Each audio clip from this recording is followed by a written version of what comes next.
Welcome to News Today with WDW News Today. I'm Tom Corliss. Here now the news for July 10th, 2020. We're on the eve of the reopening of the Walt Disney World Resort tomorrow, Animal Kingdom and the Magic Kingdom specifically, and we are here at Disney's Contemporary Resort with a beautiful view of the Magic Kingdom, as you might imagine. Walt Disney World ticket sales and resort bookings for 2020 are once again available. The following resorts are available to book: the Bay Lake Tower, Boulder Ridge Villas at Wilderness Lodge, the Copper Creek Villas, the Copper Creek Villas and Cabins at Wilderness Lodge, Animal Kingdom Lodge's Kidani Village, the Art of Animation Resort, Beach Club, the Beach Club Villas, Disney's Boardwalk Inn, Disney's Boardwalk Villas, the Caribbean Beach Resort, Coronado Springs, Fort Wilderness, Grand Floridian, Old Key West, the Polynesian Village, and the Villas and Bungalows, Pop Century, Riviera, Saratoga Springs, the Yacht Club, and the villas at the Grand Floridian Resort and Spa. One main change we noticed to the reservation process is the need to specify exactly who each guest is, either by linking via My Disney Experience or by writing in their name. When adding theme park tickets to a new 2020 package, you'll now have the option of choosing tickets for 2 to 7 days in length. Certain ticket and package options, such as the Park Hopper option, minivan airport service, and Disney dining plan packages, are all currently unavailable. All guests with valid admission are required to make reservation in advance for each park entry, so be sure to make the check the park reservation availability calendar before purchasing tickets, and then go directly to disneyworld.com/DisneyParkPass after your purchase to make your park reservations. Those reservations are limited and subject to availability, and note that during the phased reopening, some tickets, ticket options, and Disney Resort hotels are unavailable, but there are still options to choose from.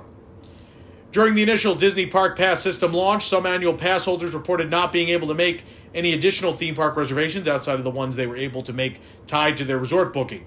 Now Disney has updated verbiage on the site to indicate that pass holders can make theme park reservations for up to 3 days at a time and for their length of stay if staying at a Disney resort or other select hotel. In the statement, quote, "Updated annual pass holders staying at select Disney resort or other select hotels with valid theme park admission are eligible to make theme park reservations for each day of their stay. And now, in addition, all annual pass holders are eligible to make theme park reservations for up to 3 days at a time on a rolling basis. Once you use your theme park reservation, you can make another reservation for a future date." We were shocked a few weeks ago when we found out that Walt Disney World would not be utilizing virtual queues when it reopened. Instead, social distancing floor markers have been added to the queues of attractions. However, a new update to the My Disney Experience app suggests that might change. The virtual queues menu appears among other items when you click the far right icon of the app. While this update did not appear for all users, as it's still in a testing phase, some may be able to view it now. When you click on virtual queues, you're taken to a My Queues page. We saw the beginnings of this update back in March, seeming to integrate with Rise of the Resistance's boarding group system. The page has been updated to no longer say boarding group, instead says virtual queue. If you attempt to join a virtual queue, you'll be taken to a separate page. This page, along with its icons, is brand new. It doesn't list any attractions yet and only shows Hollywood Studios, but expect we'll be able to sign up for multiple attractions through this page in the future. Hollywood Studios will officially open on July 15th, and while there may not be a virtual queue at that time, we keep an eye out for updates in this section of the app. Ahead of the Walt Disney World parks reopening to the public, the resort has begun to enforce its rules that guests wear traditional face masks. Previously, neck gaiters, those are not secured with ties or ear loops, as the guideline states, had been tolerated. Now, face covering guidelines have been officially updated to reflect that neck gaiters and open chin triangle bandanas are not acceptable face coverings. Many readers have asked us about the use of neck gaiters with ear loops, but according to the guidelines, all face coverings must fit securely under the chin and fit snugly but comfortably against the side of the face.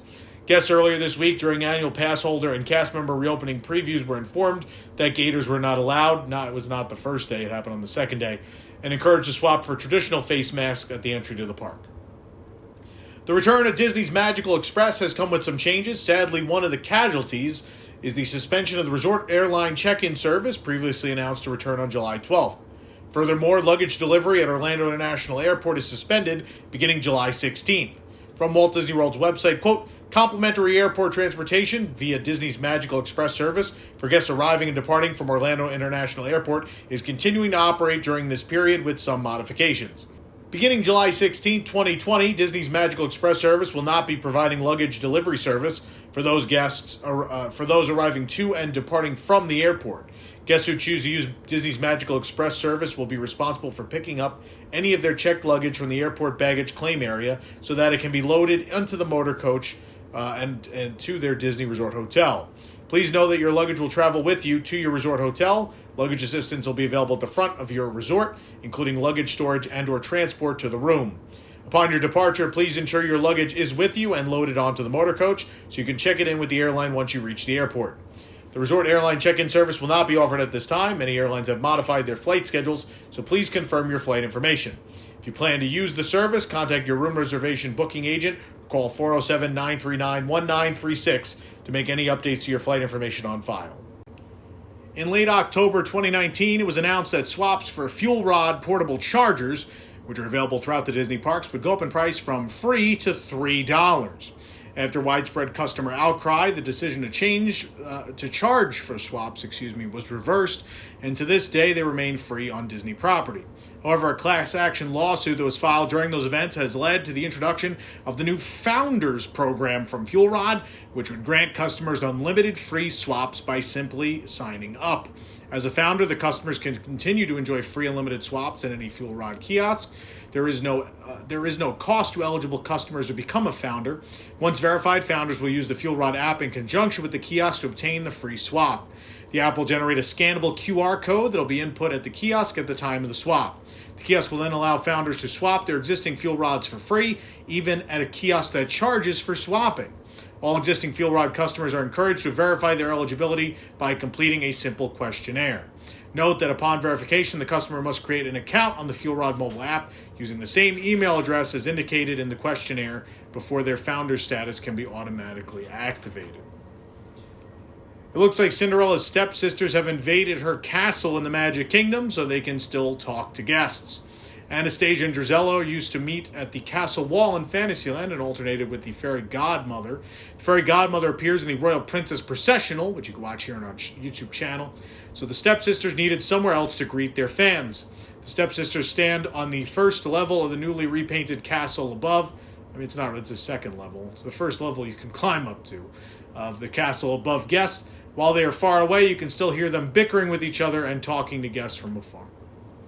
Over in Frontierland, we spotted the country bears greeting guests. They've been stationed away from guests up on the balcony in order to adhere to social distancing rules, which will keep guests, characters, and cast members safe. The bears are greeting guests from a balcony above Grizzly Hall. Usually these two would roam through the land, greeting guests casually, but it's good to see that they still have a fun presence, albeit above guests. Don't forget to wave hello to the country bears on your next visit through Frontierland. As well, don't forget to see the Country Bear Jamboree, because it's your duty as one of my viewers. With our day at the Magic Kingdom completed, we thought we'd take a ride on the Magic Kingdom ferry boat right out my window and see what measures they're taking to help prevent the possible spread of the virus. Markers on the ground mark two things: how far to socially distance and what priority departure you're in. If you're on a marker marked 2, you'll leave in the second boat to depart. The closer to the ferry boat dock you get, the lower the number on the markers get. This blue line is where guests usually wait for the next ferry boat to load, but the social distancing markers serve that purpose for the time being. Now it's time to embark on the General Joe Potter. Distancing markers also appear on the floor of the boat for guests to stand on. Like in restaurants and relaxation stations, select seating areas have been made unavailable for social distancing. Markers on the benches show where it's okay to sit. As you disembark at the Transportation and Ticket Center, you can see similar measures in place. Because people are supposed to be distanced, ferry boat queuing has spread out past its usual area in the center. For guests traveling to the Magic Kingdom Park, there will be no tram service from the parking lot to the TTC, but the express monorail and the ferry boats are available for the TTC to the main entrance of the Magic Kingdom. The game grid is uploading at the Magic Kingdom, and we've reached another milestone in the development of Tron Light Cycle Run. Future attraction is now featured as now programming on the Magic Kingdom Park map. In the same area it will be located. Construction on Tron has also resumed in recent weeks, with the ride originally scheduled to open in 2021, but we don't know when it's actually going to do that, as the pandemic may have changed that. As it appears, things are moving along swiftly on the upcoming Tron Light Cycle Run roller coaster. The show building continues to be enclosed in the gray and blue paneling. As you can see, track for the future roller coaster extends from the building into the outdoor portion. When we last reported on the ground back in March, the pillars for the illuminated canopy structure were just starting to go up. Now the framework connecting the pillars is in place. From Swiss Family Treehouse, we found a better look at the massive crane working on the construction site. Seems a big social distancing measure has been taken with the closure of the Tomorrowland Transit Authority PeopleMover. An A-frame outside the attraction informs guests that it is not operating at this time, and encourages them to visit other Tomorrowland attractions. PeopleMover was also closed for the whole week leading up to the closure back in March. Disney stated no official reason for the closure at this time, though it may just have had to do with a possible fire that happened back in January. There's been some problems at the load station since then. We did see the PeopleMover cars running later, though the attraction did not reopen. It is possible it will remain closed while cast members and guests get used to other social distancing measures. Get ready to sip and savor on July 15th. Full menus for the upcoming 2020 Taste of the Epcot International Food and Wine Festival have been released. You can check out the full lineup and event details on our website. Discover the 2020 Taste of the Epcot International Food and Wine Festival, a cornucopia of cultures, cuisines, and innovative cooking techniques from chefs worldwide. This food aficionado's paradise is replete with delicious dishes, fine wine, craft beer, spirits, and other beverages, sure to satisfy every palate from over 20 individual marketplaces, all 20 of those menus on our website. Tokyo Disney Resort is well known for its seasonal events. In fact, that's why many people go. Their seasonal events are unrivaled. And they cover the entire year, giving reasons for guests and annual pass holders to come back often for unique food, entertainment, and merchandise offerings. But in the wake of COVID-19 safety precautions, the Tokyo Disney Resort has announced that they are canceling almost all special events through March of 2021. Every event that was announced last year for fiscal year 2020 has been canceled except one. This includes the following: the Tokyo Disneyland Disney Halloween, September 11th through November 1st, Disney Christmas, New Year's 2021, the Untitled Beauty and the Beast program, Tokyo Disney Sea Disney Easter, Cookie Ann's Greeting Drive, Duffy's Sunny Fun, Disney Pirates Summer, Disney Halloween, Disney Christmas, these are all Disney Sea by the way, New Year's 2021, and the Untitled Duffy and Friends program for January through March of 2021. The New Year's Eve countdown at both parks, an annual special ticket tradition, has also been canceled. The only event still set to take place is the Happy Fair with Baymax at Tokyo Disneyland, which has been postponed until further notice. This leaves the event calendar at both parks bare through the end of March 2021, usually when Easter begins. But this year is particularly special as well, since the Tokyo Disney Sea 20th anniversary celebration is set to take place beginning in early to mid-April of 2021 through March of 2022, as it does every 5 years. Only time will tell as to whether this program will come to fruition, but it seems the Oriental Land Company is already behaving rather cautiously and settling with the current precautions for the long haul. I've only